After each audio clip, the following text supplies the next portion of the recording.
மாதங்களில் நான் மார்கழி என்று சொன்னான் கீதையிலே கண்ணன். மார்கழி மாதம் உயர்வானது. ஏன்னா தமிழ் வேதங்கள், திராவிட வேதங்கள் சொல்லக்கூடிய பிரபந்தத்திலே ஆண்டாளை கொண்டாடி அந்த ஆண்டாள் ரங்கமன்னாரை, இந்த சிறுங்கந்த பெருமாளை என்று அடைந்தார். அப்போது அப்படி அந்த மார்கழி மாதத்துக்கு விசேஷம். புரட்டாசி மாதத்திலே நாம் கொண்டாடுகின்ற அஷ்டலட்சுமி என்று சொல்லுவோம். தனலட்சுமி, தானியலட்சுமி, சந்தானலட்சுமி, சௌபாகியலட்சுமி, வித்யாலட்சுமி, விஜயலட்சுமி, தைரியலட்சுமி, குபேரலட்சுமி சொல்லுவோம்.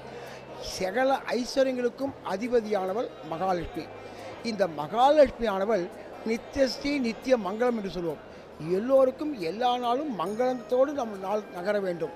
அந்த மங்களங்களை கொடுக்கக்கூடிய மாதம்தான் இந்த நவராத்திரி உற்சவம், இந்த புரட்டாசி மாதத்திலே. அடுத்தது ஒரு சுய கட்டுப்பாடு என்று சொல்லுவோம், விரதம் என்று சொல்லுவோம். விரதம் இது 12 மாதத்தில் 11 மாதம் ஒரு எந்த விரதமும் கொண்டாடலைன்னா கூட